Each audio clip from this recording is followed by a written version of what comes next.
Hello नमस्कार, स्वागत छ हजुरहरूलाई गोविन्द ब्लगमा। आज हामी धान काट्न आएका छौँ खेतमा। यहाँ धान काट्दैछौँ। अहिले चाहिँ एउटा खुट्टी काटिसकेको छ। अहिले चाहिँ पुरै हजुरहरूले जताततै धान देख्न सक्नुहुनेछ। यहाँ यता पुरै पुरै धानै धान छ र वर्षभरि हामीले खाने चामल यसैबाट हुन्छ र कतिले चाहिँ अलिक धेरै लगाएको छ भने चाहिँ बेच्न पनि पुग्छ। पुरै धानै धान छ यतापट्टि, सबै धानै धान। ल हेर्नुहोस्, धानै धान। अहिले चाहिँ हामी एउटा खुट्टी काटेर पानी खान गएको। एकछिन शीतलमा बसेर, घाम धेरै छ, एकछिन शीतलमा बस्ने। त्यसपछि फेरि अब एउटा खुट्टी छ, ठुलो खुट्टी छ, त्यो चाहिँ काट्दैछौँ।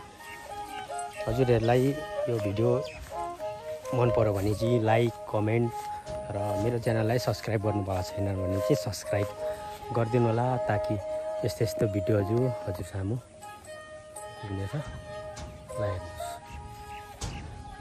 गर्मी चाहिँ छ, जाडो सुरु भयो होइन, बेलुका चाहिँ अलिअलि जाडो छ।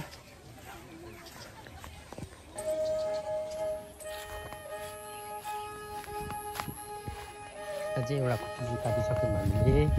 अब फेरि एकछिन बसेर घाम थियो, पानीहरू पिएर फेरि अब अर्को खुट्टी काट्न जान्छौँ। सबै धान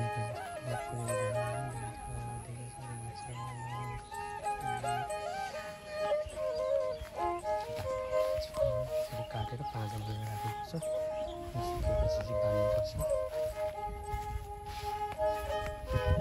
यो खुट्टी काट्ने हो।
तेर्सो पारेर राम्रो हुन्छ र।